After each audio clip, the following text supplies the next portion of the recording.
brought to you by IWCRadio.com. It's the internet's most irreverent wrestling podcast. Now, please welcome Beans, Smoot, Chucks, and Will. This is the IWC. Hello everyone and welcome to IWC Radio. This is episode 160 and we're coming to you live on YouTube and iTunes. I'm your host Martin Nolan and I'm being joined by Smoot, Chucks and Will. How's it going, guys? Hello, hi. How's it going? I'm okay, to answer your question. That's good, that's good. Is Chucks with us? Just about. Barely. Chucks is experiencing what can only be described as catastrophic internet failure. Yeah, I'm on the internet from 15 years ago. I'm not being funny. I think my 56k modem used to pull in better speeds than that. It may well have, yeah. But you sound okay for now. You've just jinxed it. Yeah, I may well have. On a show where we'll be reviewing a pay-per-view and we require Chucks, is the week when his internet carefully selects to destroy the show. It's been threatening for months. But yeah, maybe we should get to my bit first and then I'll leave you guys to talk amongst yourselves and fade into the... I was just going to say, he fades into the darkness. Yeah. You know, those dark times pre-internet. Just to let everyone know, we will know whether Chucks is playing us on this, because if he goes quiet for ages but we hear that car drive past. Well, it's true, yeah. To be honest, you just need to do that and I think that it's happened. It sounded really good. Thank you. That was a pretty good car noise. Very good. I'm also having trouble with not Netflix so much, but Sky Go, the app on the Xbox. And I was trying to watch the under 21 Euros, but it kept saying it couldn't connect to the Sky servers. Oh, Yeah, so I don't know if that's my connection or if everyone's got it. But no good at all. Do you know what? I was annoyed because I watched something on the Xbox app on the Sky Go thing, and I set a program to start watching, and it does like nearly 3 minutes of adverts before the show starts. And it got to the program starting, and then just went, something went wrong, please try again. So then I had to click on the show again, and then I had to watch the same adverts again for another 3 minutes, and I thought, nothing was wrong with this program, was it, Sky? This is all advertising. So yeah, I do believe that there might be some underhandedness there, Chucks. It sounds like we've both got issues with Sky. The Sky. Anyway, Will, how are you? Sorry, we never got to you. It's okay. Everything's working for me. I'm fine. Are you with Sky? I am as well, yeah. We all hate you. Just to let you know, I'm having scatty internet as well, so just in case I go as well, it might be just like, I don't know, if Sky goes down, it's just going to be Smoot sat on his own wondering where we've all gone. Yeah. Oh God. Yeah, it wouldn't be a terrible show though. Yes, it would be. I'd listen to that. No, I wouldn't. I wouldn't listen to me. I'd listen to it. Yeah. Bradley's joined us in the chat. Evening, Bradley. And also, as well, actually, I think we forgot to publicly thank Bradley for the intro last week. We did, yeah. So thank you very much, Bradley. He's the one who did the Brad. voiceover for the... Sorry, I can't help but hear the disdain in Chuck's voice. Yeah. But yeah, Bradley was the one that you hear on the intro, doing his wonderful introductions for us. So thank you very much for your time and effort on that one, Bradley. Yes, we're on episode 100. Yes. I was just going to say, Yes, it was. I didn't want to say anything because I thought, knowing me, it'll make me look stupid when I go, was that a can? And everyone goes, no. It's Mountain Dew SA flavored. Mountain Dew. SA? Yeah, Mountain Dew SA. San Antonio flavor? They're playing off of the U. It's like a patriotic 3 flavors in 1 can sort of thing. Oh, Mountain Dew USA. Okay. I thought it was like Oh. you were Eddie Guerrero ordering a Mountain Dew essay. I was thinking San Andreas. Yeah. Sure. Or you had to write a paper on a soft drink and you decided to write a Mountain Dew essay. Oh my god. God. No, it's here. I'll throw it up on the stream. Yeah, that's what the can looks Throw like. it up. It's not good. I'm gonna say, watch out for the Yeah. electrocution. It's like I said, it has the 3 flavors in one can. It's Code Red, Whiteout, and Voltage, all mixed in as one blend. Voltage is not a flavor. I was just gonna say, is voltage a flavor? It is. If that sounds lethal. Mountain Dew Voltage, yeah, it is a flavor. Wow. I'm just conscious. Have you already had that image, like stock saved, ready? No, I took a picture of that for somebody not too long ago, just to prove to him that's a real. I was just thing. gonna say because they was in the same argument that voltage is not a flavor. Here, I'll throw that up on the stream as well. Here, Because here's one I prepared earlier. oh, whoop, there we go. Yeah, see, Like it might come up. it's I'm gonna say it'll come up for Chucks tomorrow. Then. yeah, I haven't even tried. it's raspberry. My bandwidth is too precious right now. Oh wow, that looks like the Mountain Dew, but the SmackDown Live version. Yeah, raspberry citrus with ginseng. Bradley made the suggestion of SA being Sonic Adventure. Oh, my favorite. And Voltage is not shockingly bad. It's probably one of my favorite flavors. Bradley thinks that it's shockingly bad in the chat. What does it taste like? Electricity. In a way, kind of, yeah. It's What? It's a bit fruity, and it gives you like a little bit of a kick to it. So It sounds like someone like smashed a banana into a can of Red Bull. there's also Pepsi Fire, which I have. Pepsi Fire. Yeah, that's Pepsi with cinnamon flavoring into it. I'm just asking. That sounds grim. No, but you know, the worst you thing. said that, but I really like cinnamon, and I also like Pepsi, so I'm really intrigued at this point. Yeah, it's pretty good. But I'm also concerned that I may be taking down a fizzy drink, and it may blow my head off. Have you run out of flavors in America? I was just gonna maybe. say, Voltage, fire. What next? Mountain Dew biscuits and gravy. Oh, At least that's an actual that- flavor. that's a flavor of potato chips, though. I believe. What? Yeah. Well, I'm amazed that this has happened again. Yeah. Lay's. It's like the start of every show we get amazed by a flavor that Smoot is currently consuming. Yeah, this is a legit potato chip flavor. Biscuits and gravy. Southern biscuits and gravy, yes. Is gravy something else in America? No, but biscuits are. Yes. Yeah. Yeah. That's going to lead down to another argument that the English have about what we call those things. Tell me something. Quick question. Do you get gravy in KFC? They do. Yes. Yes. Okay. I thought that was a British thing, but obviously not. I couldn't believe when I said that, like, because I wanted to try a KFC when I was in the States just to see what it why? was like. Oh. And I got it, and they said, "Did you want biscuit with it?" And I was like, "Okay." I was like, "Right, okay, it comes with a biscuit." Thinking it's a bit weird, but and then I was even more surprised when I obviously opened it up when I was sitting down eating it, and a fucking scone was on my tray. Like, this is a scone. Like, what am I gonna do with this? It's like the driest thing. I'm like, have you got any butter? Yeah, only clotted cream and jam. I don't know if it's weirder that it's called a biscuit or that they're serving a scone with KFC. I know, it's just like Like- the most random thing. It's weird enough that you'd serve a biscuit and then it's not a biscuit, but it's still just as weird. And it's like the most heaviest thing you can eat. It's pretty dense. I had a similar experience going to the Kenny Rogers Roasters Oh my god. in.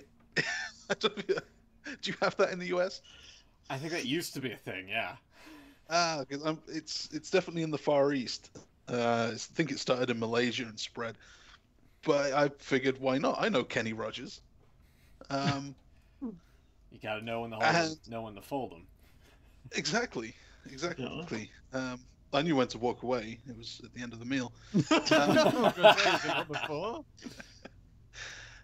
And so I ordered what was the closest thing in Asia, I think, to like a roast dinner. It's just like some roast chicken and vegetables and that.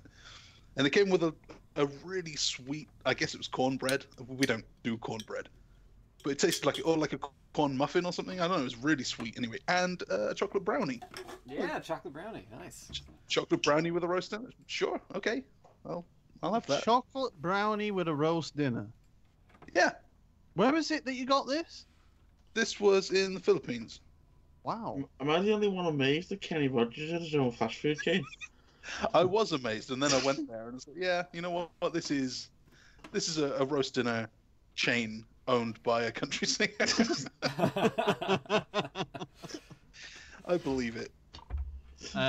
Ed's in the chat as well, and he's completely warding us off any kind of fast food relating to chicken. He's no, not any fast food. KFC. KFC is awful. It's bottom tier of the chicken joints. We only have one really here. I was just going to say. KFC is the only place for us really, so. Other than like independent local places. Well, yeah. Like we were talking about last week, like SFC. Yeah. Yeah. They're spreading like a disease. Yeah.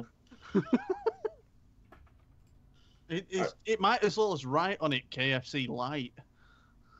What's wrong with KFC in the US? Popeyes is not bad. Popeyes is probably one of the best chicken joints you can get, in my opinion. I'd like to try that. Yeah. I tell you what place I really did like as a fast food place when I was in the States.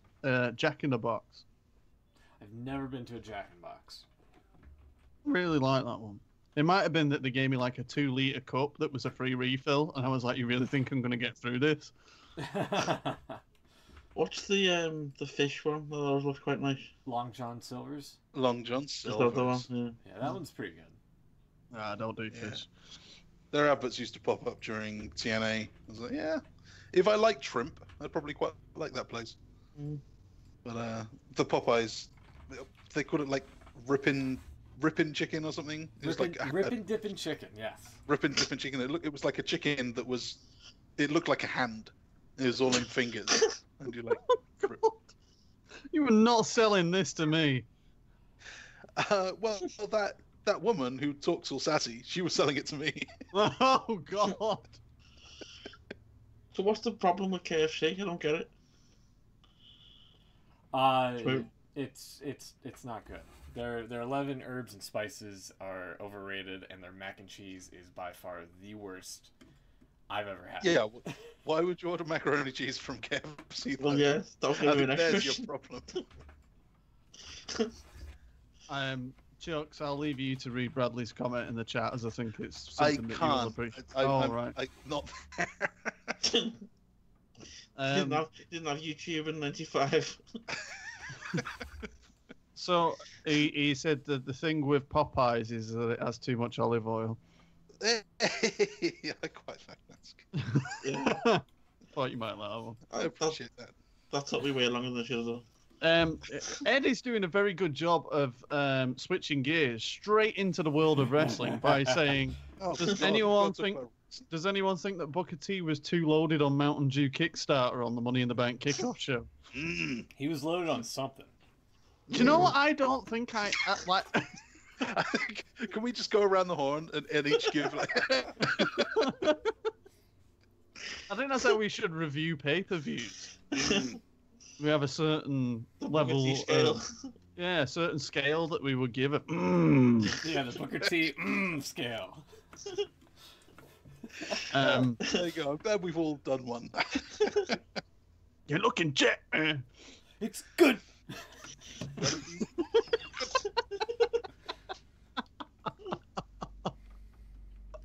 Oh damn. So, I don't know where to go from that. So I think I had the kickoff show. For God's sake, now I'm doing advertising. So yeah, I think I had it on, but I was too busy like making drinks and talking to people that I actually noticed Booker T's craziness. So I didn't actually see this. Is it worth a visit back to watch the kickoff show for this? I missed it myself. I was preoccupied before the show started with another a Twitch stream that I was on, so I didn't get a chance to go back and see the pre-show. But if Booker T was like coked up off of Mountain Dew Kickstart, I'll take your word for it. Because that seems. I have heard a lot of people say. Bradley just said, "Tell me they did not just say that."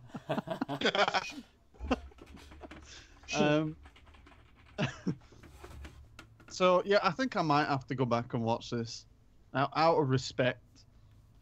Put some respect on it. Oh damn it! Oh, Respect. so. Hey, Wait, you can I hear better that? not- It was loud. That sounded like you did it at the microphone. What? Me? What? Oh my god. It's louder than your voice. Oh my god. Wherever you did that, you need to put your mouth. Respect. That sounded wrong. Yeah, it did.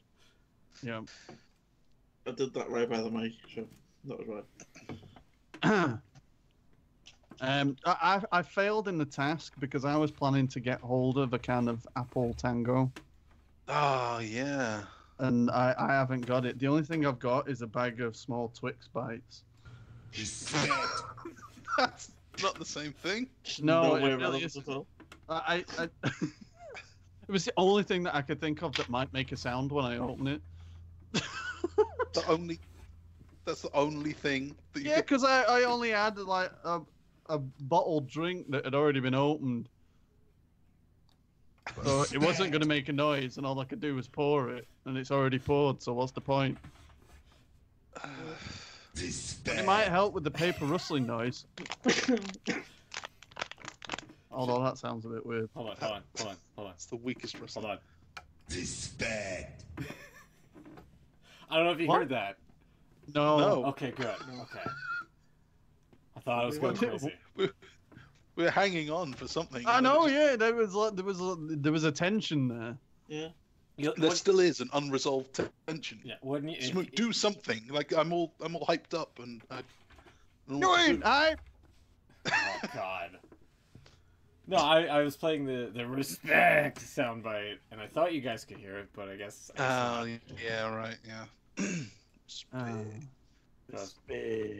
I've been playing it a couple of times. Just you haven't been able to Oh hear it. right, yeah, yeah, right.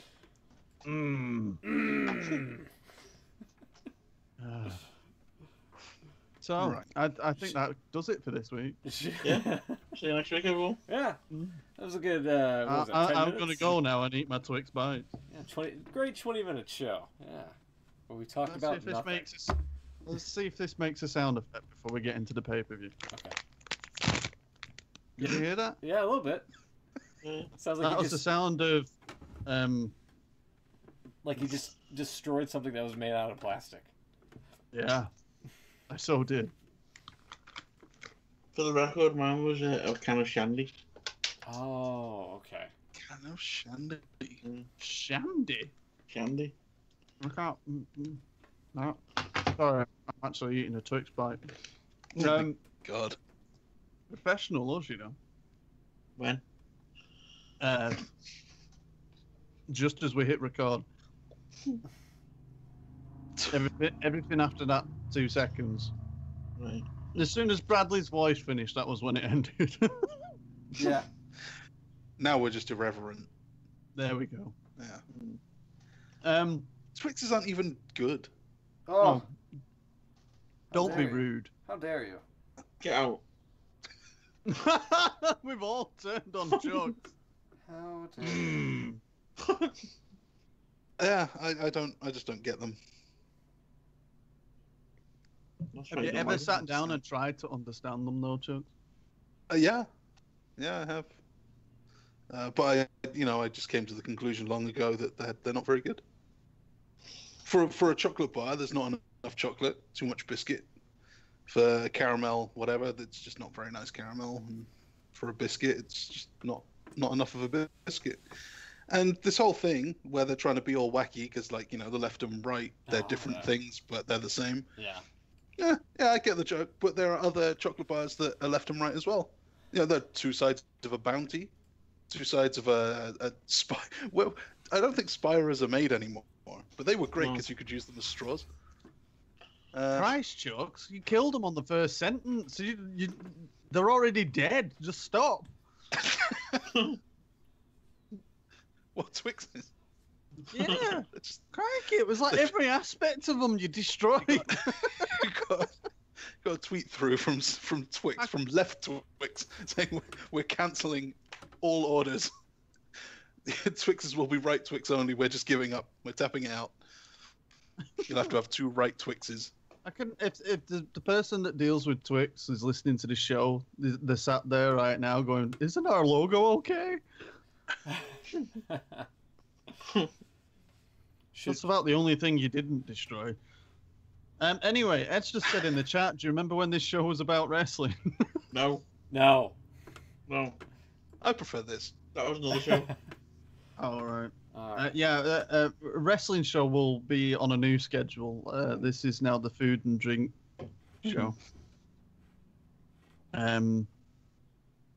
So yeah. Wrestling shows. So ridiculous. As if there's anything to talk about anyway. Yeah. So, whilst Chucks is still with us, whilst he can probably still rustle some papers. He's not dying, is he? That's what he thinks. Yeah, right. We'll see how this contest goes. Right. So before Chucks' internet dies, I'll rephrase that. Yes, shall we have a quick look at Money in the Bank?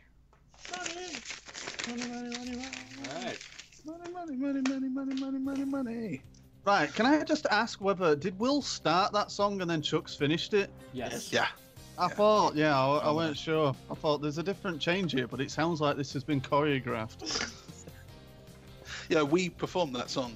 We made it for Donald Trump all those years ago. And yeah, we still get royalties. I don't think so, Vince. I will kick your ass. Big league. Oh my god. I never understood how that soundbite never came out when he was running for president, but then again, he pretty much said everything more controversial than a man could. Yeah. But there we go. Yeah, he really kind of outdid all of the satirists. Any dirt you could try and dig up, he just. I'm gonna what say. the hell? I just give you more. Do you remember at the start of this when he was running for Senate and they started running things about him being involved with WrestleMania and they're going, yeah, as if this guy's ever gonna make it. Like, how can he do it with this embarrassing footage on the internet? Whoa! God, that changed. So Ed's just decided to point out how bad this pay-per-view was for me. Thanks, Ed. He knows already. He's been keeping track.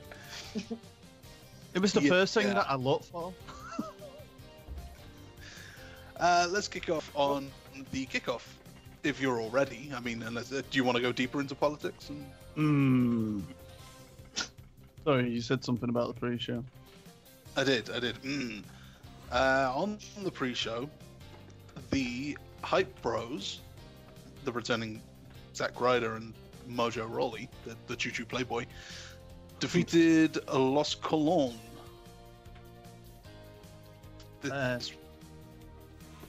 Yeah, this happened. This happened. It wasn't happening. Mojo really. No split? There weren't any split, and. What, do you not know this? No, I didn't see the pre-show. No, right. I thought you might have found out since. No, I was hoping you had been right, Beans, actually, in this. Because you sold me. See, on this whole like they're gonna break up and split angle from that one backstage segment from SmackDown Live, and you had a pretty convincing argument to say the least. I did warn you at the time though that if you sided with me, it was probably going to be wrong, Yeah. and I do apologise. Can I just say that I think that this will still happen? They just decided not to do it here. I mean, it could be something later on down the line.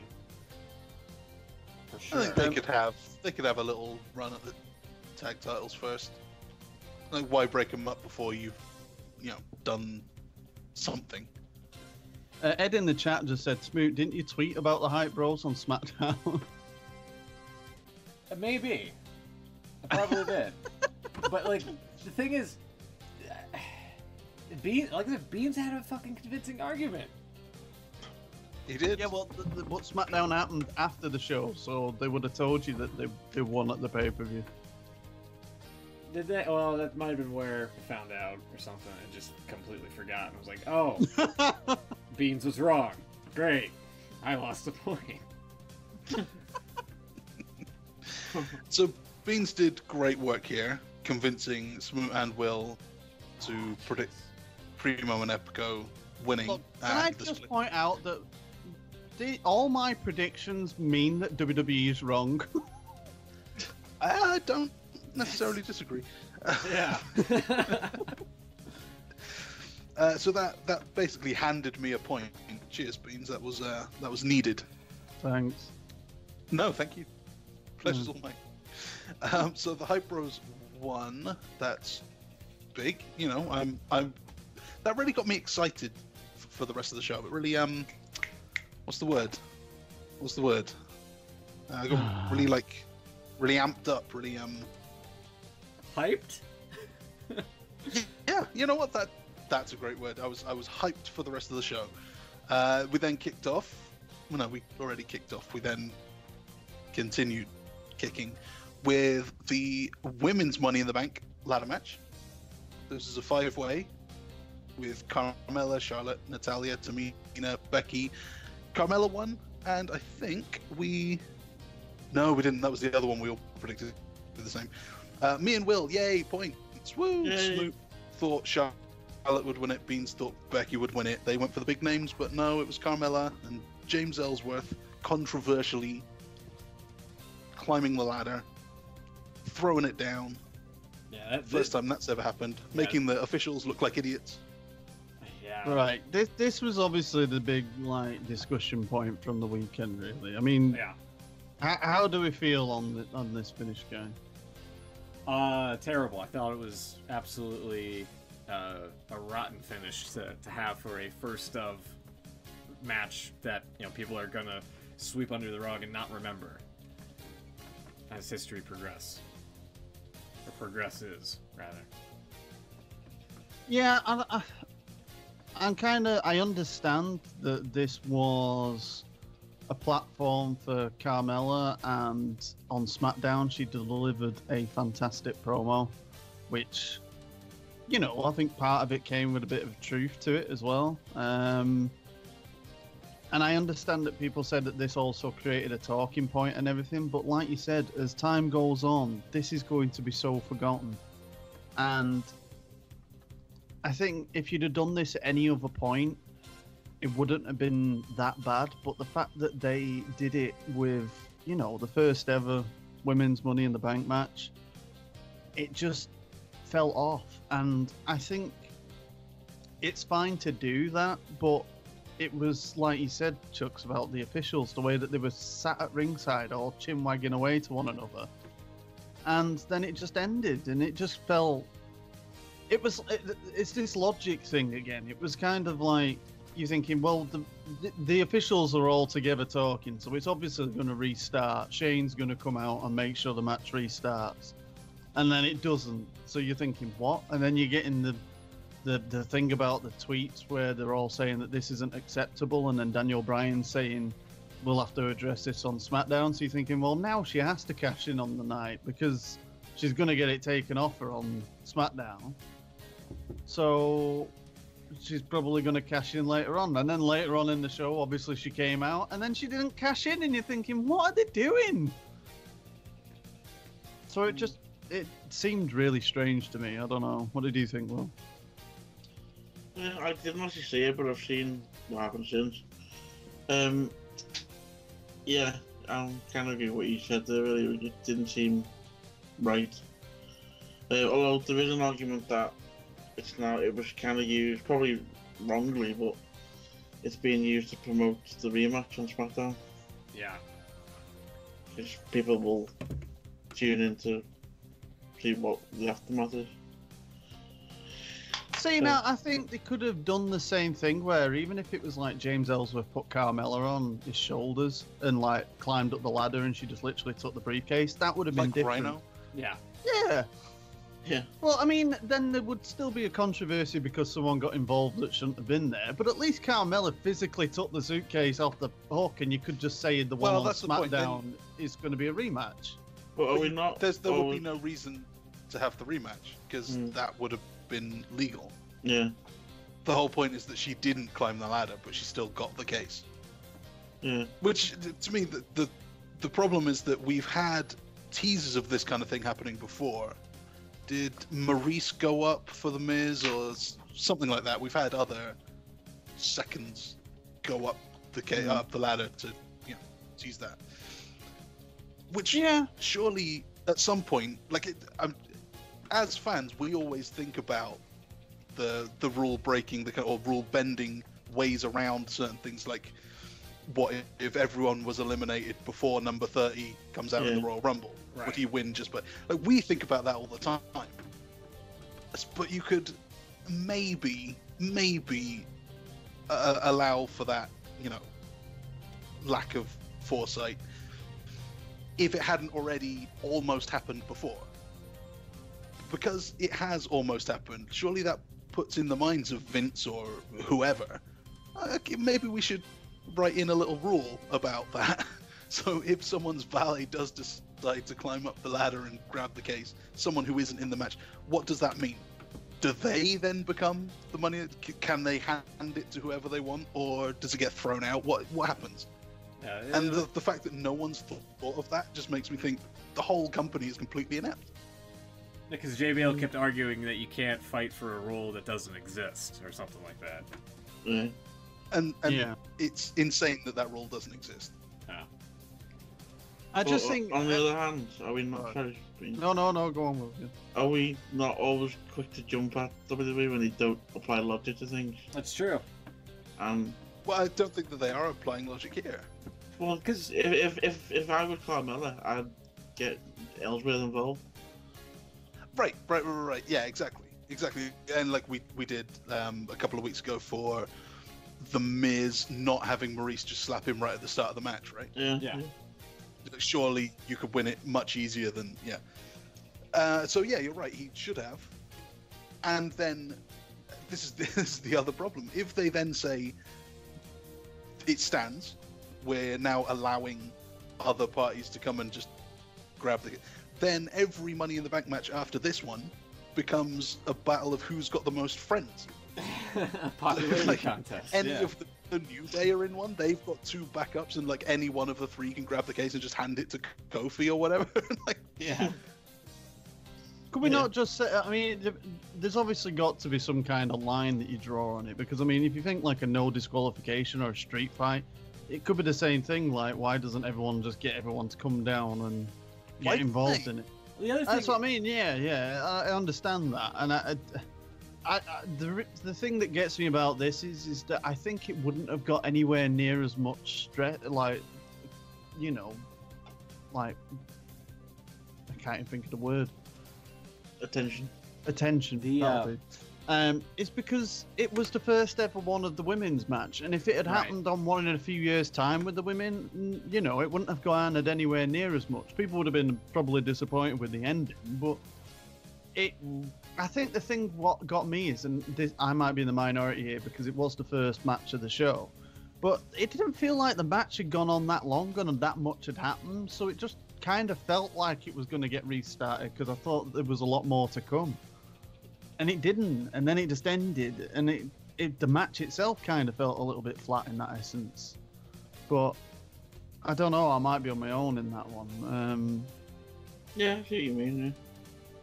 So I think it was on my end. It was just the fact that I didn't feel that I saw what I thought the women's Money in the Bank would be. Never mind the finish, if you know what I mean. I just think that there was still more of that match to come, and there wasn't. So it's an awkward one. I think, like you said, they've done a good thing with it since, because Carmella's promo on SmackDown was fantastic, and it was the best thing that she'd done on the main roster. The thing that kind of gets me is that there was no official decision made. Like, Ellsworth just grabbed the mic and said that Carmella was the winner. I mean, anybody can do that. There was no actual, like... Yeah, you had the 3 official. I mean, you can even hear... who was it? Was it Charles Robinson? Like, I've never seen anything like this before in my life. Right, that's the worst, because it has happened. Wasn't there, I think it was an IC title, and like Ziggler won it. It fell off the hook and he grabbed it or something. Yeah, something like that. To remember that. I know it's definitely happened in TNA. Yeah. But for him, like a senior official to say, I've never seen anything like this. And the fact that there are 3 officials, and the senior one doesn't just say, dude, I'm the boss here, I get the final say. Yeah. Yeah, it's like, Surely that's what a senior official...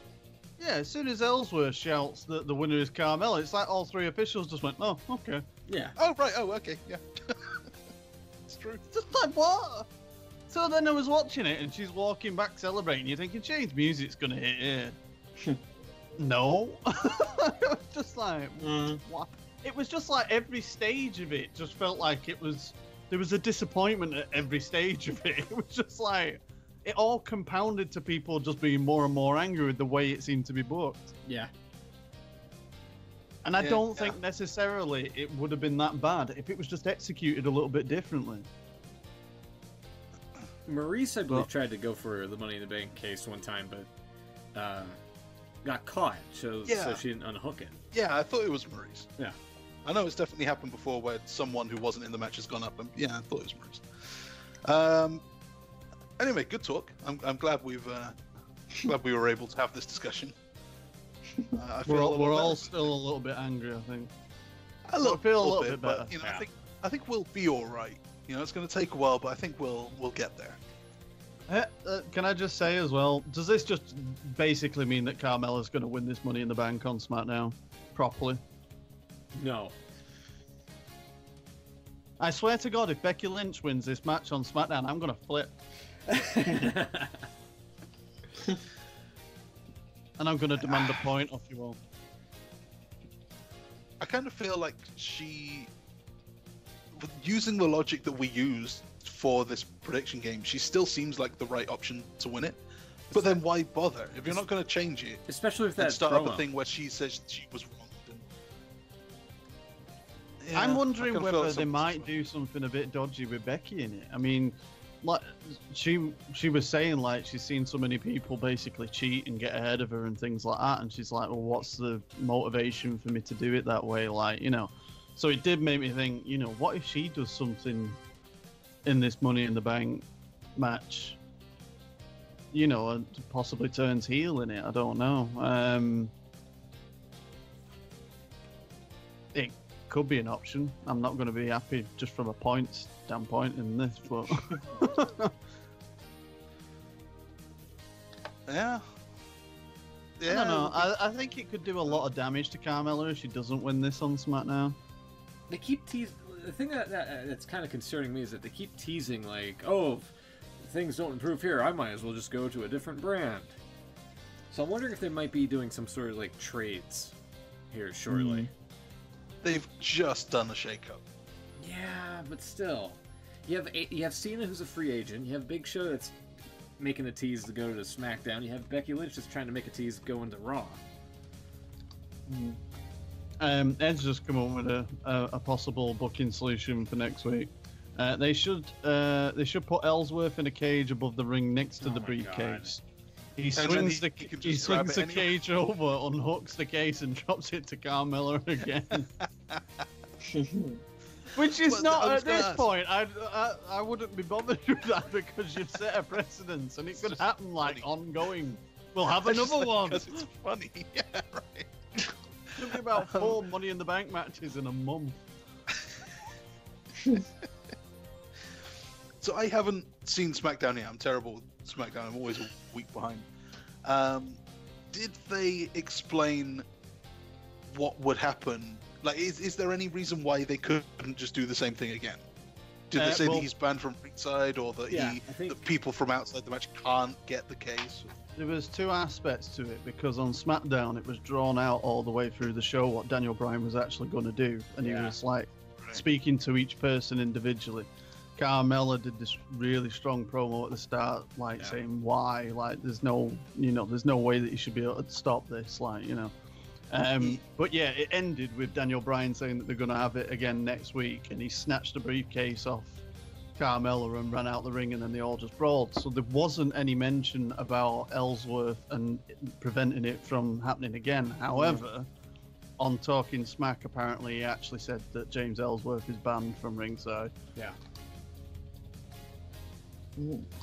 So So, but then what does that mean? Because I mean, in practice, it means that he's not going to run in.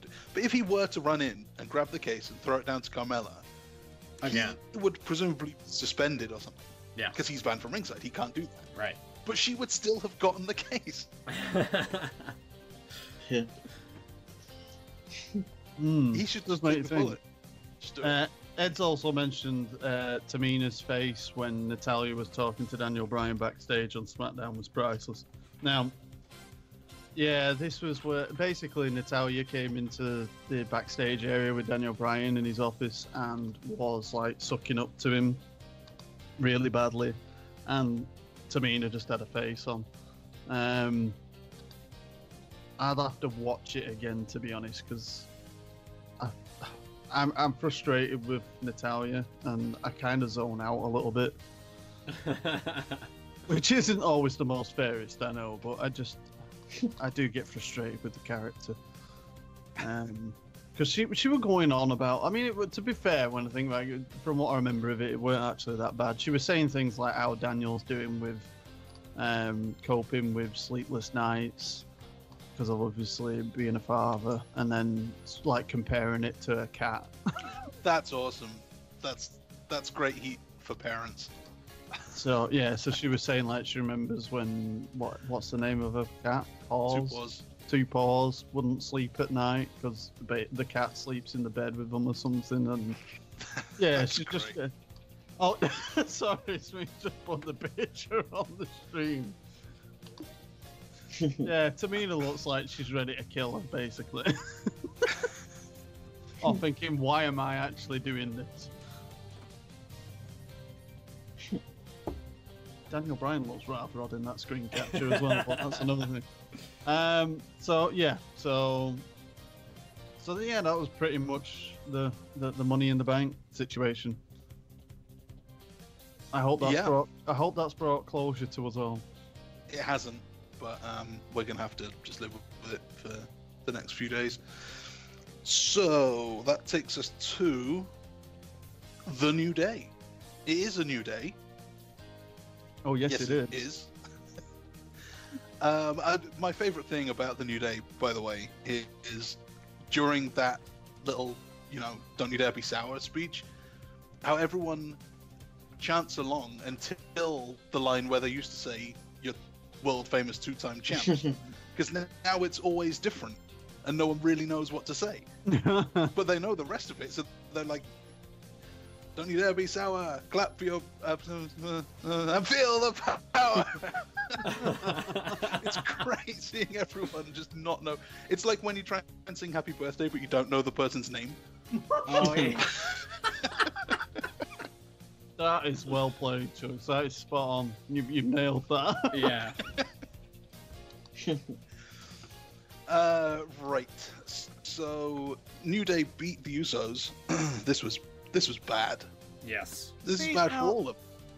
This, I mean, it kind of goes on with the next match as well, but this was the other thing that really annoyed me about the Yeah. pay-per-view. was just the finishing for each match. It was like, why is this happening?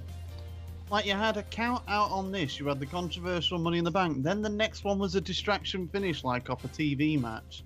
It was just like, really, what are they doing? Yeah, I think agree. It was a good match until the end, but like you were saying with the last one, I felt like it was just unfinished somehow. I mean, it was quite a short match, but it was a really good match. It just, like you said, the ending really made it just fall flat. And I think the crowd as well there was a point when they were thinking, you're really doing this.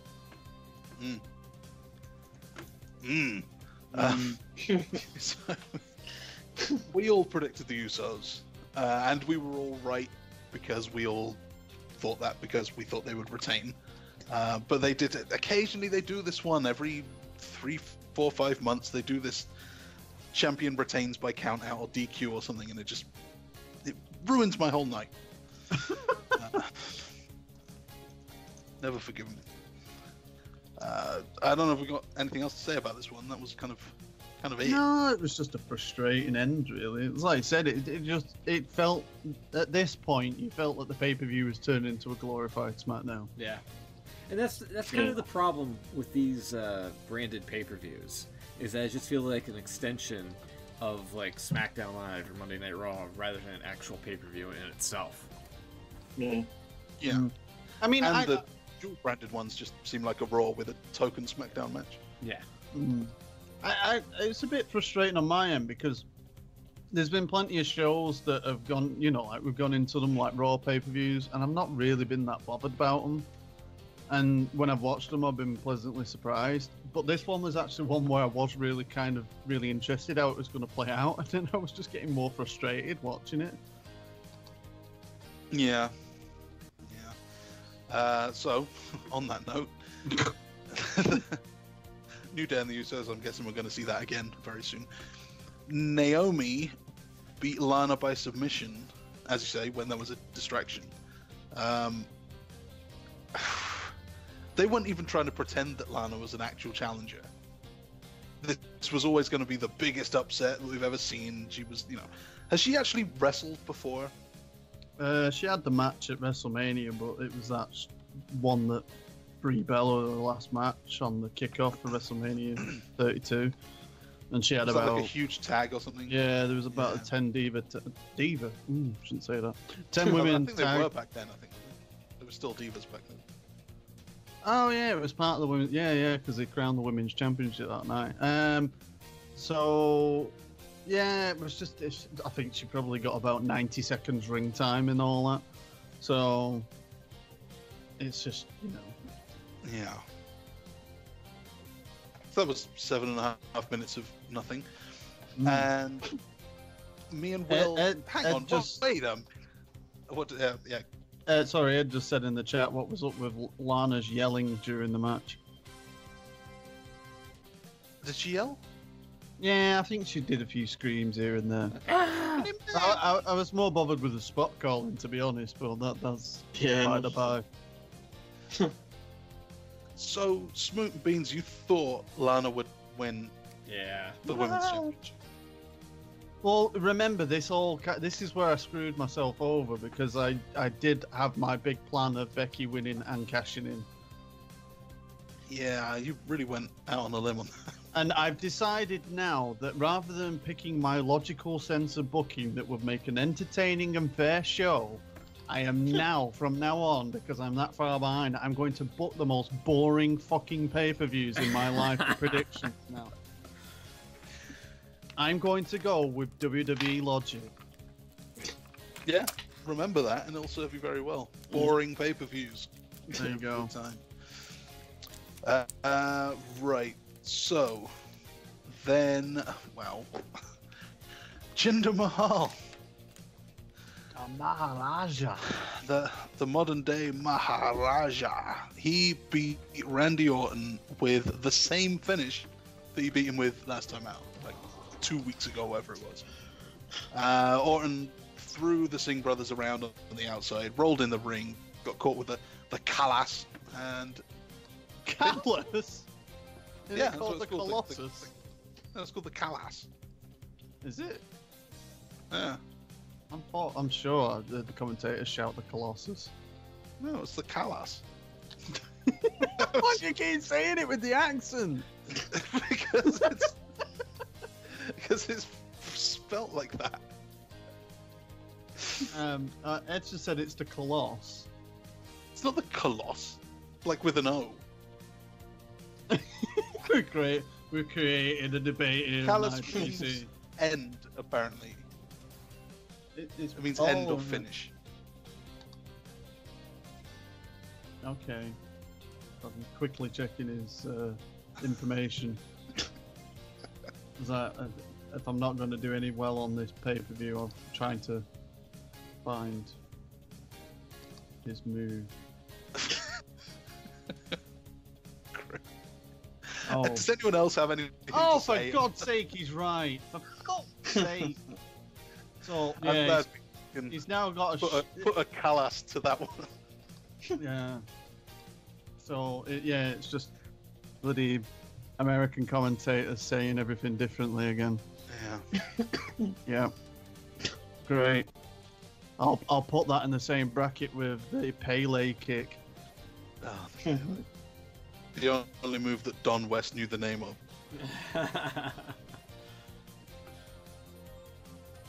Oh. Any thoughts about this one? Ed's asking for the spelling. I'm just putting it in the chat for Khallas.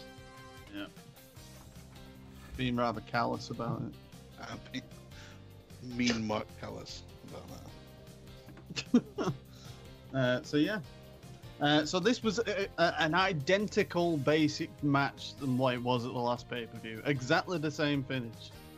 Yeah. And Yeah. also there was a very awkward moment where the Singh brothers grabbed Bob Orton at ringside and they had to sit there for about 10 seconds with the fist holding against his chin because they were expecting Randy Orton to come over and clock him. So, so they were just sitting there waiting and Bob Orton's kind of like, "Hi guys! So, how's the kids?" But yeah. So we all got a point for that one. We all Woohoo! thought this First point of the night!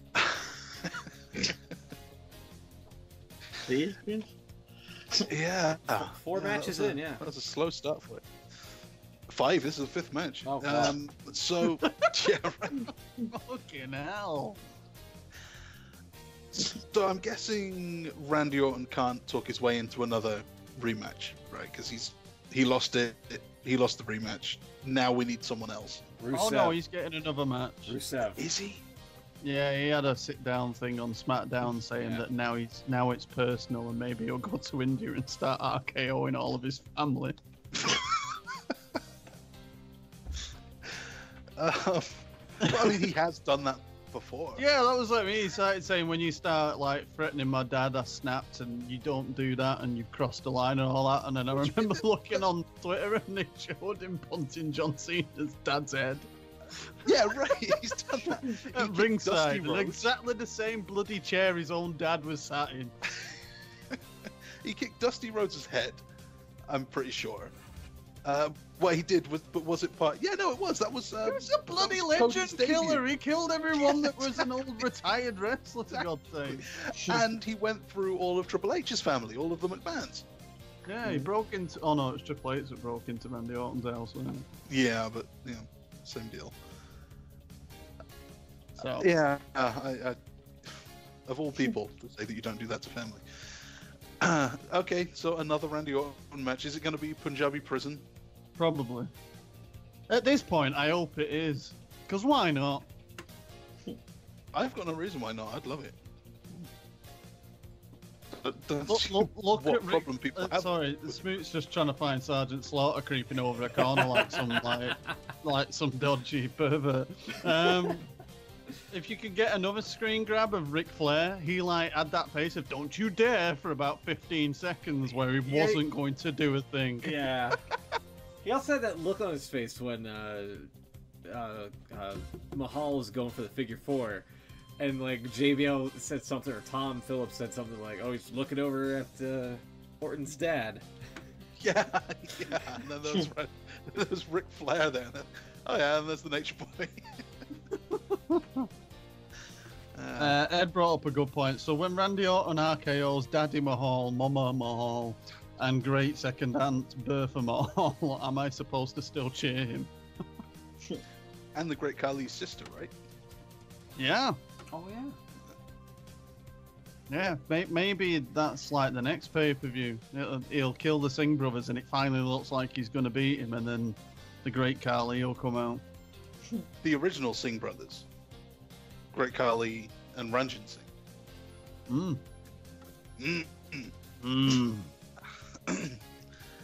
Okay. God, it's just that feud. What are they doing with SmackDown? I like how that like brought pain to you.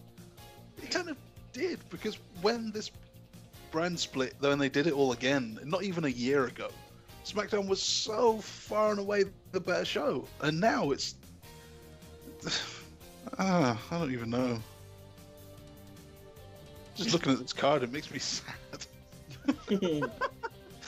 But what makes me happy is that we did actually predict, on top of all of the normal predictions, that the Breezango would face and defeat the Ascension. Woohoo! And we nailed it. Yeah, it's just a shame what you did as well. I've noticed at every point that I've got, I never gained anything because you all got it as well. It's true. It's true. They were all the clean sweeps. So I'm guessing not really anything to talk about in this 4-minute thrown together tag match. Well, it was like they did the thing, didn't they, backstage where they had the video where it was the silhouettes of the Ascension and all that. Because they did the Miami Vice style. Ed sarcastically just said in the chat, "Congratulations, Beans, you predicted the Ascension to lose." Thanks. Yeah, they just kind of blown off the entire angle with the Fashion Police. So I don't know. Does that mean that they're going to have a new rivalry set up, or I don't know. I don't know. I think it's just filler. I think, like we talked about before this show, Breezango, I think they were planned. It looked like they were just going to be a stopgap thing until the New Day were able to, until Kofi Kingston got cleared. They were just going to fill in that one show, but then they seemed to get over more than they were supposed to, and now they were kind of crowbarred onto the show. Yeah, let's just get them a win. So I don't really think this is going anywhere. But maybe now we're building to the next show, building to SummerSlam or whatever it is. Battleground? Or what's the next one? Yeah, it's Battleground. Battleground. Now maybe we'll see them do something a little more. Let's hope, because they are awesome. The Colognes, basically. Probably. Yeah. Yep. Yeah, looks likely. Where's American Alpha? Oh, they were on SmackDown. That's Yeah. one thing Were to they? talk about. fine. Yeah. Right, okay, we'll get to that. Let's finish up with the men's Money in the Bank. This was half an hour long, and Baron Corbin beat AJ, Nakamura, Ziggler, Zayn, and Owens. So we all get another point. It was weird because it seemed like none of us wanted to predict Corbin, but it just seemed kind of like the thing that they would do. Yeah. Yeah. And hey, they did it. They certainly did. I'm just watching Smoot updating the scores, and I feel a little bit sick. My Yeah, God. I'll do the rundown in a second. Do you have anything more any notes about this one? Big stare down between AJ and Nakamura? The crowd reaction when they had the stare down was fantastic. So at least WWE acknowledge that that's something that the crowd wants to see, and hopefully that response means that there'll be something seriously taken around WrestleMania time with them too. No, Or next week. no Rusev, you know, no it's- buys. Rusev's fallen off the face of the earth. That was one of our bonus questions, weren't it? Will he be in the Money in the Bank match? Do you know actually when Shinsuke came out, and then I thought Baron Corbin's coming out last. I thought maybe he is being replaced by Rusev, and then he just came out and attacked Shinsuke at the entrance. But again, I thought that was a smart move because I know I mentioned last week that I was worried about Shinsuke in a ladder match, and they basically took him out of it. He just came in for like big spots and did a lot of. I mean, he did really well in the match actually, but he's the laziest guy now, and I'm sure it's not all his fault, but he does nothing. He's done nothing for so long. Like, we all give Roman Reigns hell for it, fairly, because he also does nothing. He takes a big bump in the middle of a match and then just disappears for 10 minutes. But Nakamura, like, when was the last time he had a really great match where he seemed to go all out? Good guess. Sami Zayn. So even that, like, it was great and everything. I love that one, but even that was nowhere near as Japan way. I don't know. It's just maybe he's saving it. I hope he's just saving it for a big stage. But yeah, he does nothing, gets away with it. Ed's Ed said, "What about Rusev's Twitter trolling during the match?" Yeah, he kept. What did he say? He kept saying like, "I'm on my way out there. I'll be there in just a sec," or something like that. And then he, when he didn't come out, he was like, "Oh man, these raids in Halo Destiny or whatever is." Oh god, killer." yeah, I saw. Yeah. I'll try to pull it up here. Hold on.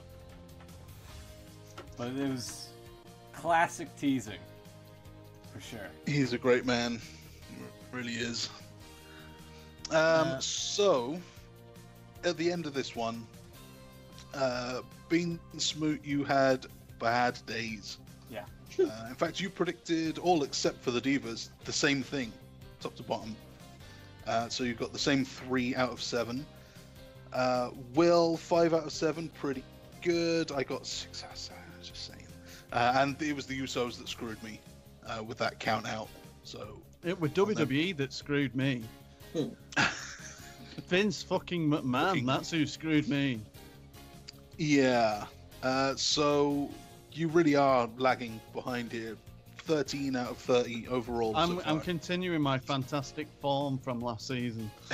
Yeah. Smoot, 16 out of 30. At least you're beating that 50%. And then Will, I have caught up. We are neck and neck, 20 out of 30 right now. I'm basically, I've just realised I've become the Leeds United of this prediction. Leeds United, wow. Well, I was winning the Be that hard prediction on this. games, and then like the TNA and the one before, and then last season I had a bad one, and now this I'm out. Yeah. Then you sold Mark Viduka, and now where are you? That's it. I remember those heights. It's halcyon days. Damn Dennis O'Leary. David O'Leary. Oh god, yeah, Dennis. Where the hell did I get that from? Sorry, Will. Thank you for the correction. Yeah, don't apologise. You should- right, so what do we do now? Do we talk a little bit about Great Balls of Fire? Oh, Oh, shit. God. I can't do it. Ah. It's just too funny. That fun will be next week or the week after, I think, actually, because we've got a little bit longer on we for. I like now that for the past week or two, people have been saying it in promos, and they have to say it in the angry voice. Great Like balls of Samoa fire. Joe. Yeah, they have to say it like it's not funny.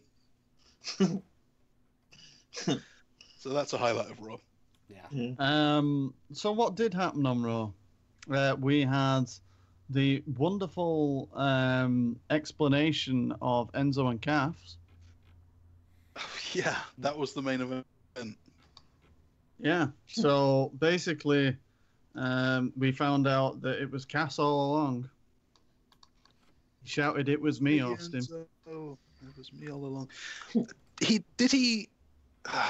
because I know he kind of halfway explained why he faked being beaten up himself for 3 weeks before then just saying it was me. It was like, I wanted to see your face. I was like, what? Why? What? Couldn't you just say, like, I'm done with you, I hate you, Ah, look at your face. Why did he need to do all of this for a month? Well, he's got to create drama, hasn't he? Not really. It seems like the writers need to justify having a job. Oh God. I didn't mind this, and it was. I wasn't sure at first. I was like, "Oh, okay." So he's just admitting it, and then his promo was a lot better when he started getting into it. But I felt like he was getting past the long, slow talking Cass, and he was putting a bit more passion into it, which was quite good. And I'm hoping we're going to see a bit more of that coming forward. Enzo was fantastic. Oh, the tear. Yeah, I mean, he worked that tear. Jesus. But it was also the signal that this is probably the end of his career. That's what he was crying for. No, I'm being harsh, obviously. But yeah, I enjoyed it. I mean, obviously, it's going to lead to, a match at the pay-per-view, and Cass is probably going to destroy him. I wasn't a fan of Angle saying, "I'm gonna get to the bottom of this." Revival, was it you? No. Okay then. Big Show, was it you? No. All right. Yeah, and well, also I'll keep it looking showed into him. it. He showed him talking to them backstage, Yeah. and then he just asked them the question in the ring. So it was like, well, what the hell did you talk about with them backstage? I want you to come out there in the main event segment, and I'm going to ask you a question, and I want you to be honest with me. Oh. Yeah. And also, like, Corey Graves, like, really showed Kurt Angle up. Like, Yeah, he really did. What was up with that?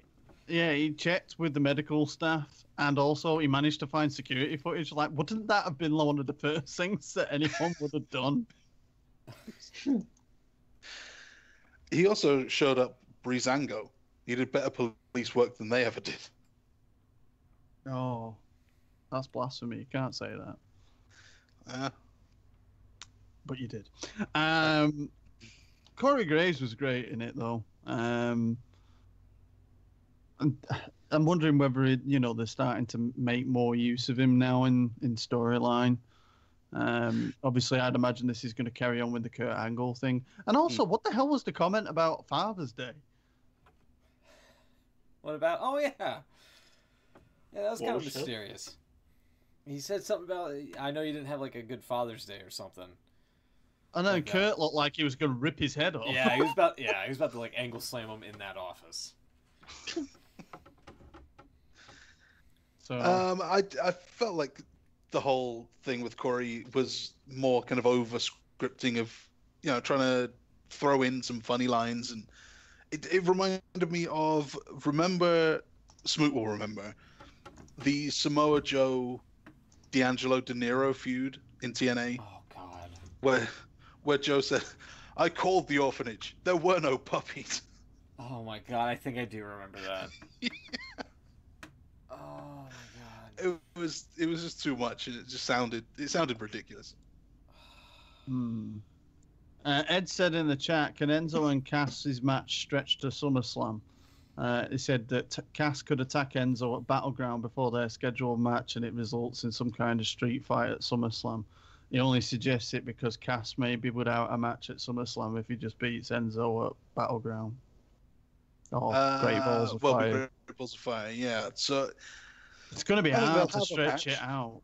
I think they'll have a match, Great Balls of Fire, and Cass will win, I guess, and then they'll have a rematch at SummerSlam. Seems like a feud that could go 2 shows. Yeah. So yeah, that happened. Also, we had the return of Braun Strowman. Yeah, Oh my wasn't that God. just the best thing? The pop that guy got when he came out of an ambulance. Now, And then when he said, "I'm not finished with you." Yeah. that's how I go to work every morning. That as soon as I arrive in the office, I just raise my arm out, going. Roar! That honestly needs to be a shirt. I'm not finished with you yet. It does. It's like that. I ain't that finished was with you yet. exactly what we wanted to see. That's what everyone wanted. They wanted to see him come out and do his big roar, and then say, "I'm not done with you." Yeah. And that's exactly what we got. It's awesome. It's just I don't know so how funny, they can like get how he's so supposed to be the bad guy in all this. Yeah. Yeah. More shocking is that he's apparently on good terms with the ambulance now. So. Yes. It's one of them where it's just said, wait a minute, you arrive at work in the back of an ambulance and yell brawn? Hell yes, I do. It's strange you say that, because right near our works window, when they clean the street outside, the little vehicle that they used to clean has a beeping thing like the ambulance did. So the next time I hear that, I'm definitely going to do it. Everyone might wonder what's happened, but I will do it. Why did Strowman want an ambulance match, though? Exactly. Basically because it's a match that he can win. Because if it was a straight-up match, they're definitely not letting Strowman pin Reigns. Yeah, and he wasn't going to ask for another dumpster match. He made that mistake before. Yeah, and he definitely wasn't going to go into any kind of Money in the Bank match because, you know, those finishes are a bit dodgy at the minute. Yeah. So, yeah, it'll be a fun match. I mean, how much is Roman Reigns really coming across as a douchebag? Feels like they are trying more now. Like before, he just was. And now at least they're kind of going that way. Yeah. Kind of maybe easing him into a heel role. Or at least, you know, not stamping the possibility out like they did with Cena so many times. I mean, seriously, if you told me that he was the bad guy, I'd believe you, because he just comes out like a bad guy and says something really smug, and I'm thinking, he's really good at this.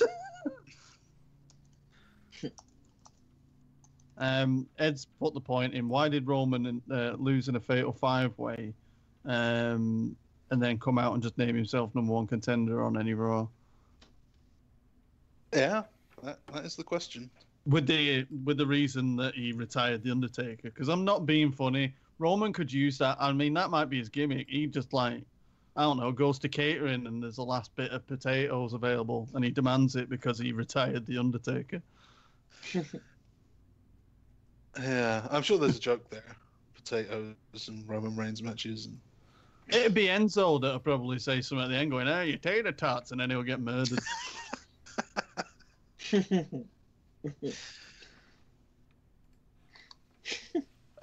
So Samoa Joe beat him. Samoa Joe beat other Samoa Joe. And that's kind of cool. That's twice now Samoa Joe's beaten Roman Reigns. Yeah, and he beat Seth Rollins last week. The only thing is that he's winning off distractions every time. I like that they're making the Coney, I can't say it, Koki the Clutch looking devastating. Like anytime he locks it on, he's going to win. But I'd also like to see it where he actually does just straight up beat someone. I mean, they did. This is the thing that annoys me. Like they did it with Finn Balor with Roman Reigns. Roman Reigns just beat him clean the other week on Raw. Out of nowhere, and it was like, you know, it wasn't. There wasn't like a, you know, any excuse for Finn. He had no way that he could turn around. He just literally had to turn around as a babyface and say, "Yeah, he beat me," and they won't do that with Seth, and they won't do it with Roman, with Samoa Joe. The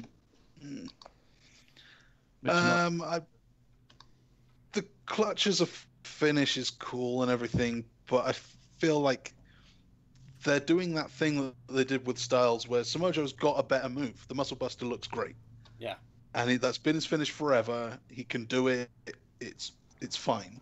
But for some reason, they're saying, no, use the sleeper. Like with AJ, he has the Styles Clash. He had the Springboard 450 for a while. I don't know if he hasn't done the spiral tapping ever, but he can do the calf crusher and that.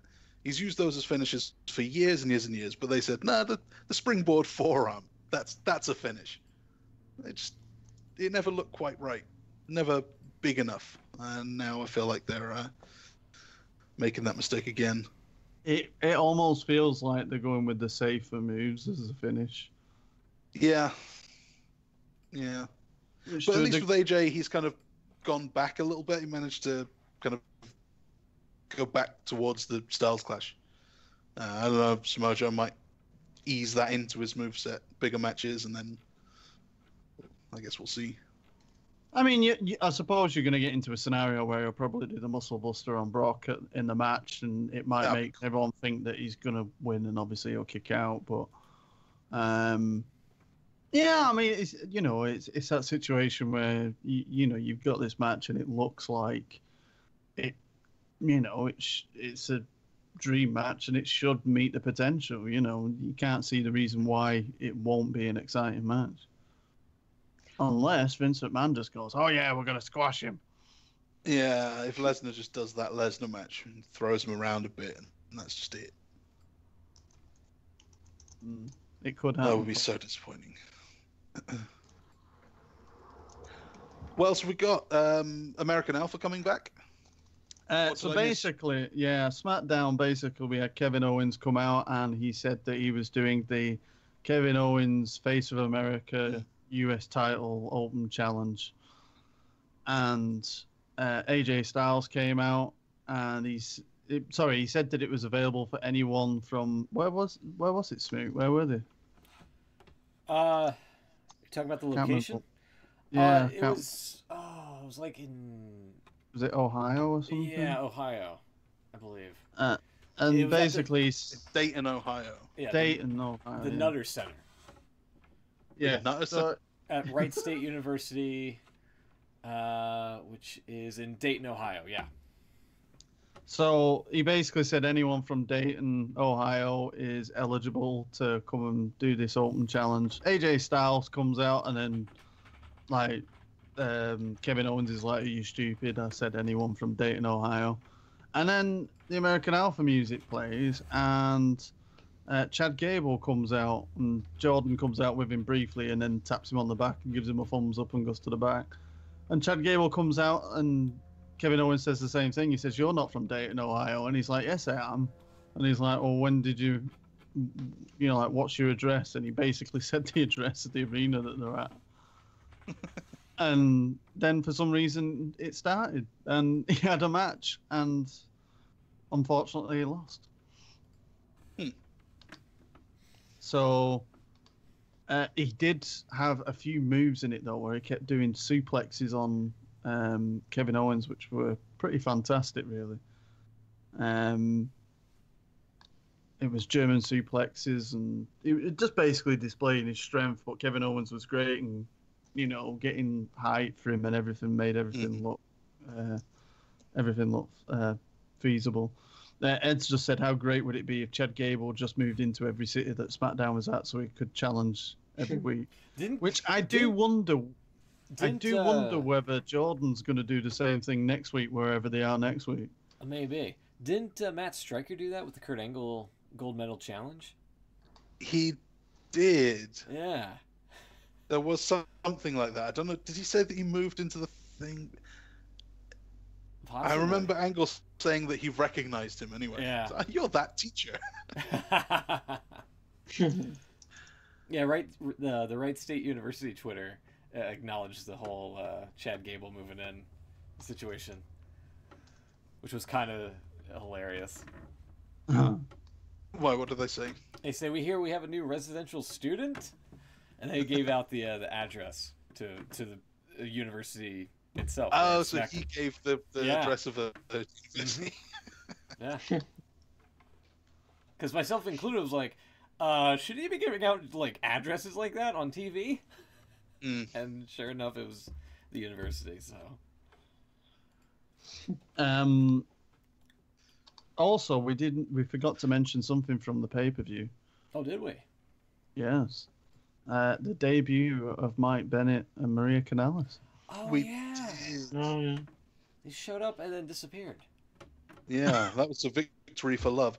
Did Mike Kanellis look to anyone else exactly like Heath Slater? Oh my god. I can't say that came across, but I know the haircut was ridiculous. Yeah.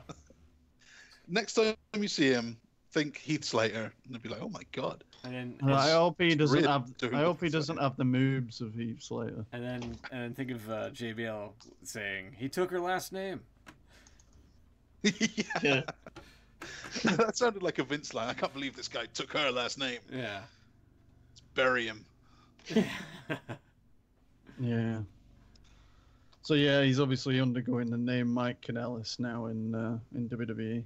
Apparently, he did pretty much the same promo on the Dark segment after SmackDown finished airing, but they weren't on SmackDown this week. So I mean, at least it's more people on the SmackDown roster and something different, so that should at least be a bit more interesting. But yeah, I'll have to wait and see what they do. Was there anything else from the week of Raw and SmackDown? I'm sure I'm missing something. They did a promo on Raw for Brock Lesnar and Samoa Joe where Brock Lesnar did his usual UFC sit down.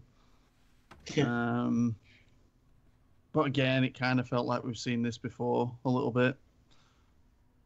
Yeah. Did he say he was going to leave Samoa Joe in a pool of his own blood and piss and vomit? No, I'm sure he just ended it by going, "He's fat!"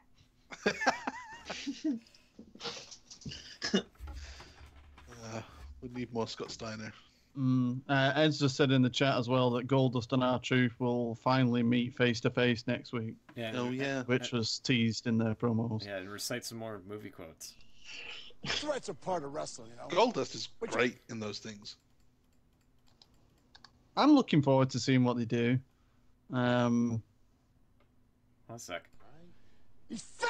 There we go. I'm gonna. I don't care if he don't. I'll make him bleed. Is there something coming on the stream? Yeah, no, I had to play a sound.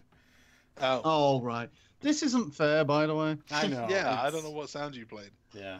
Yeah. Blame Skype. Was it Scott Steiner? Yes. Yes, it was. He's fat! That's the one.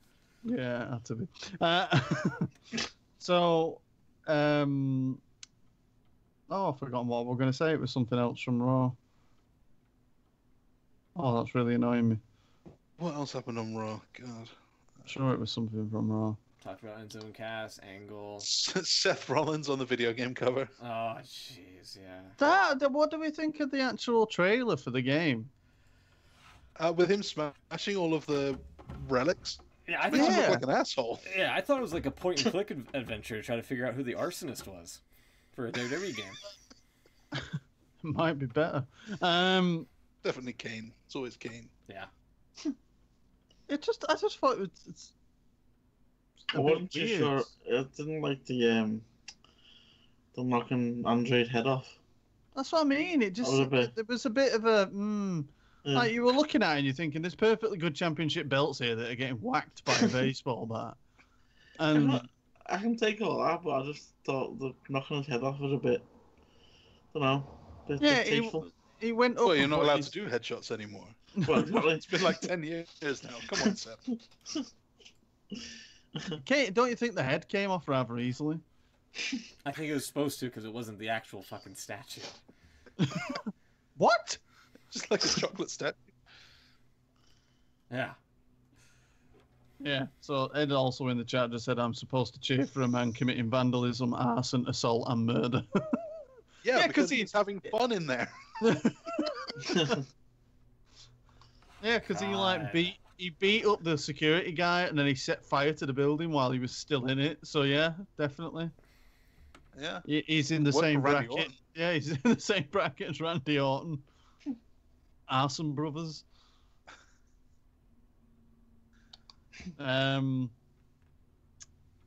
Did Bray Wyatt do anything this week apart from anger me?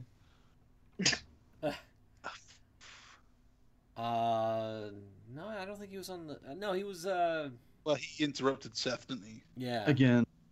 Yeah. And they're still. Prob- They still have. He Orton. probably laughed. They still have Orton in the little thing, the little noise Oh, making yeah. intro. Thing. Yeah, I think they haven't changed it yet. I could be wrong. They also seem to have no faith in Finn Balor. No, none whatsoever. Baylor. In Finn, Balor. Finn Balor, yeah. Yeah, it's a bit awkward for Finn at the minute. It just. I guess he's the odd man out. Who attacked him Now- backstage? Who? Someone attacked him backstage in that interview, and I can't even remember who it was. Oh, it was. Oh my god, this is the terrible. The Drifter. Oh, Elias Sampson. Yeah. Yeah. So he went from being the Universal Champion that never got his rematch when he had to give the title up, coming out saying that he wanted to face Brock Lesnar, to being attacked by Elias Sampson. Which also, the one thing that I did mean to mention that I've just remembered was Miz, Curtis Axel, and Bo Dallas becoming a thing. Yeah. Yeah. Ed said in the chat, I don't mind the Balor and Sampson. Sampson is a legit heel, so it gives Balor something to do, which I get, but then it's like, you're going to get you're going to get a pay-per-view match between them at Great Balls of Fire, where it's going to feel like a glorified Raw, because he's just probably going to beat Sampson. He's just the odd man out. Now Lesnar's back. That top 6, and Strowman as well, I guess. So doesn't that mean there should be another? If Reigns, who else is missing? What, from that 5-way? Was it only there was? I'm sure there was a top 6. Maybe I was thinking of Strowman. It was 5, because Strowman was out at the time, wasn't he? Yeah, I just seem to remember there being a big 6 on Raw.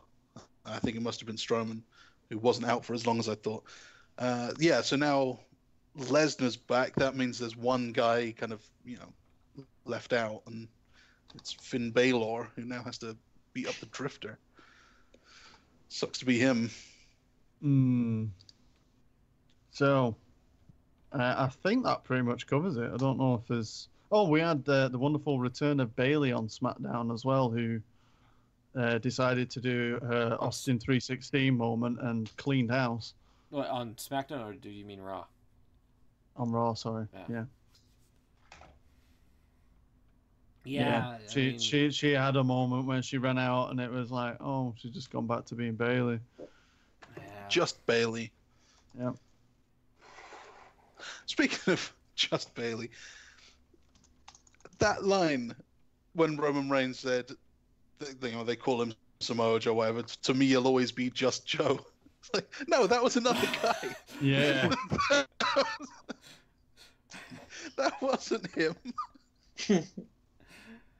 Oh god. Ed, I just compared Bayley's return to when Austin came back to the WWF after with the Alliance and all that lot, and you had JR's classic line of, it looks like the old Austin, he's walking, he's talking, because he was like doing his clip. And Ed's just said in the chat, JR's new version, it looks like the old Bayley, she's skipping, she's hugging. She's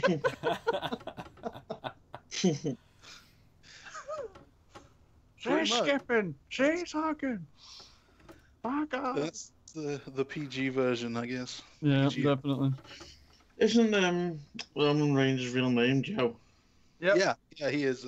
He is. Yeah, he's a Samoan Joe. He's from Samoa, so he is actually Samoa Joe. Yep. Okay. Just come to me then.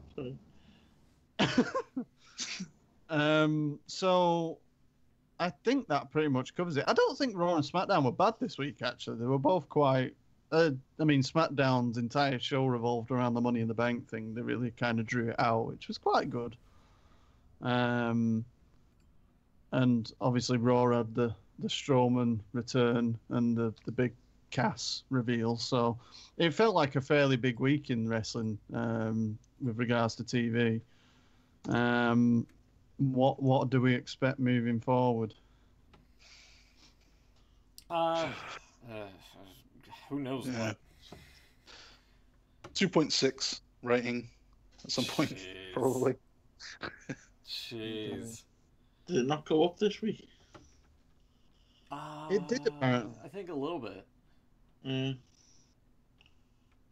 'Cause I think it would have been the 8th week in a row it gone down, otherwise. But, There's some pretty low numbers too. among the lowest there's ever been. Yeah. Yeah. It's reaching a point where they do need to start thinking about what they're doing. And it just needs a massive shift because it's just, so I say, I mean, I know it feels like we go on about it every week, but it's the formulaic layout of WWE television. And we watch it and we know exactly how it's going to start. We know exactly what direction they're going to go in. And it's very rare when you watch anything that you're surprised. So, some more than others know what they're going to do. God. I've got some numbers written down here that imply that some of us are still getting worked.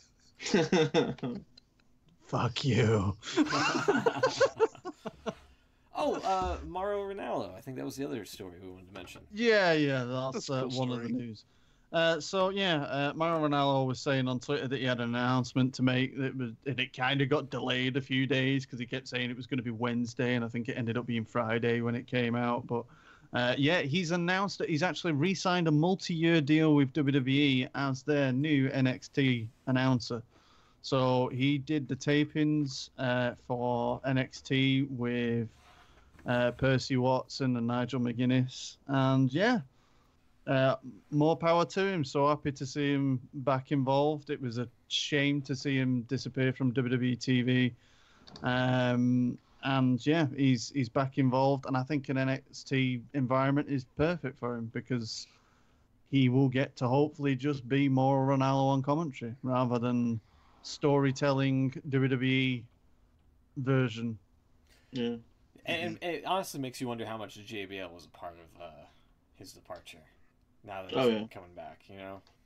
I mean, kind of proves it a little bit, doesn't it? It's a dangerous thing, really, because it was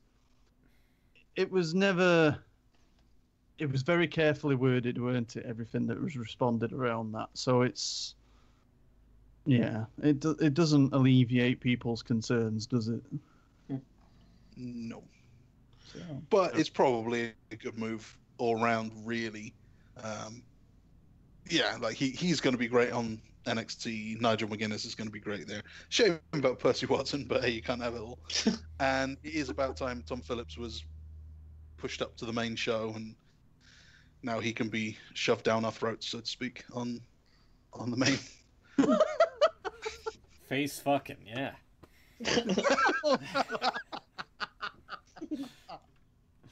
Wow. Sorry, Tom, if you ever hear this. I'm gonna say, if he ever does hear this, he's already in a pool of his own tears. So, Ed said, do you think that Vince will let Morrill still do the Floyd and Connor fight? Yeah. I hope he does. So, because he had that in his contract before, right? Yeah, he did. Still able to do other stuff. Yeah. So I'm sure he's got the same deal. He did announce that he was going to be doing it, didn't he? So I can't imagine that anything's changed on that front. It probably allows him to do even more because they do the tape-ins monthly, don't they? So. Yeah, true. It's probably going to be a lighter schedule for him now. But yeah, no, it's good news, and I like forward to hearing it. Apparently, Triple H revealed him last night at the tapings and announced him as the bipolar rock and roller. Wow, okay. Yeah. If that ain't a switch around on what all the stories were, crikey, I don't even know how to take that. If I were Morrow thinking, is he taking the piss? I'm guessing Morrow gave him that line. He better It sounds do. like such a Morrow line. Because there's lots of rock and roller. Wow. There's lots of bi things that Triple H is, but polar isn't one of them. Oh. And I think on that swift note, we should call an end to this show.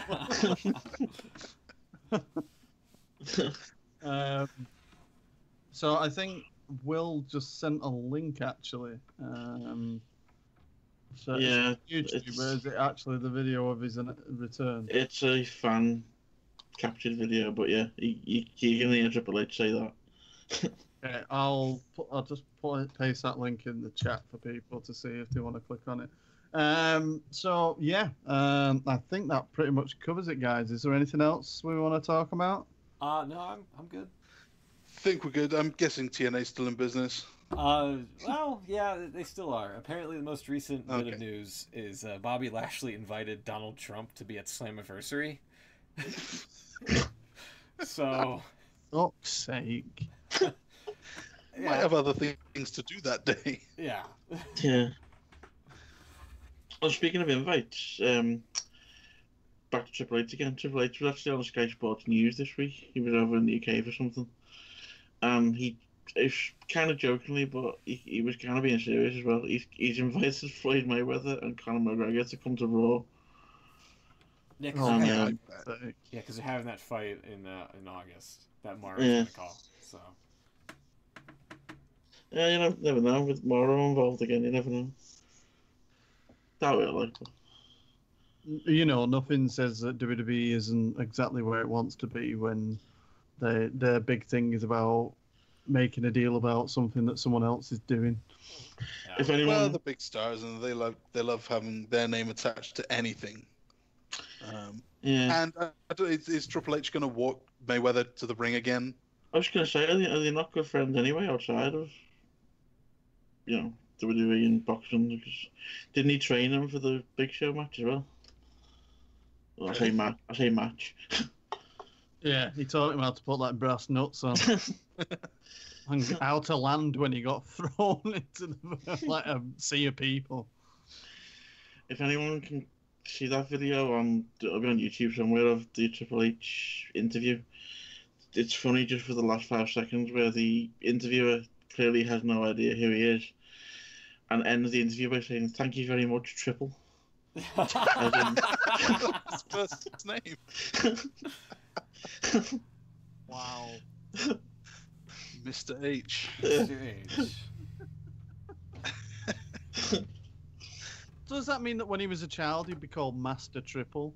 Oh my god. Master H.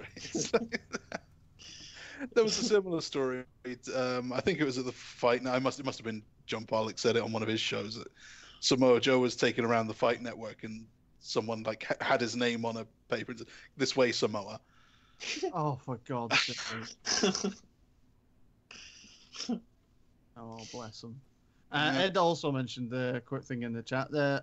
Cody Rhodes was crowned the new Ring of Honor champion. Oh, congrats. Yeah, it happened a couple of days ago. So, yeah, he was getting quite a lot of messages on Twitter. So it's good to see that he's making his own roads there with outside WWE. Yeah. Do you know what? I was going to say Impact, and then I thought, no, that's a pun. And then I said Rhodes. Didn't even plan it. Oh, God. Oh, dear. There was a nice video, I don't know if anyone saw it, of I'm back to Triple H again, sorry. Why you keep tracking it back to Triple H? I don't know. Your favourite guy. Whenever Triple H isn't on screen, all the other characters have to be asking about Triple H. He's going to thank Triple at the end of this. Thanks, Triple. That's more effect when you say Triple. It does. Thanks, Triple. I forgot what I was going to say then. Oh, he's great. He's the king of kings, a cerebral assassin. I have a feeling, is it to do with a certain gentleman that he met? That's it, yeah. He met one of the people who was involved in the London Bridge attack. Oh, nice. It turns out that the guy involved was actually an off-duty policeman and basically tried to stop the attackers. He ended up getting a few injuries himself, but he was actually wearing a Sami Zayn t-shirt while it was all going on, and Triple gave him a new shirt and played him a little message from. Was it a Roman Reigns shirt? Oh god. You want this guy? Next time you do something heroic, wear this. Oh, God. What was genuinely a nice moment has now become a farce. Yeah. Well, I don't know if you've seen the video. He does have a little go at Sami Zayn for talking too much. Also, doesn't Sami Zayn have a go at WWE as well? I don't know. The video I saw was because he said he was joking with the guy involved because they were playing him the video off his iPhone or something, and they said they had to cut it short because he was talking too much. I heard that basically Sammy had said that he was looking for a new T-shirt design, and he was getting fed up of that particular shirt that he was wearing because he was arguing with WWE to give him something new that he could have as a shirt, and they weren't doing it. But now, because of obviously this story come out that this police officer was wearing this, well, apparently he was stabbed quite a few times trying to stop the attackers. Yeah. And he said now the shirt has an all new meaning to him, and he's incredibly proud to wear it. So, but I was listening to him thinking, so he was openly saying that he was moaning at WWE. I was like, I'm hoping he said this in character and did his usual like yabbering on with himself. And they give him a title belt as well. Yeah, apparently Triple H signed it and gave him a belt. Yeah. So yeah, it's a nice story. Yeah. So yeah. Ed's also asking in the chat, are we going to do a prediction show next week for Slammiversary, or as he calls it, Shammiversary? Oh. Let me put it this way. I used to be able to just predict these things and not even watch it and get told that I got them all right. So you never know. I mean, we could do it, but just not keep points or anything like that. Yeah, we could do that. It would be what is it? An unsanctioned prediction show. What was the fancier word for it? Don't we all have to sign a hold harmless agreement? That's it. Hold harmless. Yeah. A point harmless agreement. Show. Damn it! I really need the points. Yeah. I'm gonna have to like get like nasty in the match and just cripple you all so that you can't make accurate predictions for the others in future. God, that'd be like. But anyway, that would be the first like TNA show I've watched in about a year. That'll be the first TNA. Oh, screw it! I'm not watching it. So, yeah. So we'll probably do that next week, Ed. Sure. So yeah, I think that pretty much covers it, guys. Thank you very much, everyone, for listening. Check out IWC Radio. Sorry, I'm just reading. Ed just put everyone give. Oh, sorry, no, give everyone the Bean Buster. I'm not even quite sure. Yeah. Yeah. Yeah.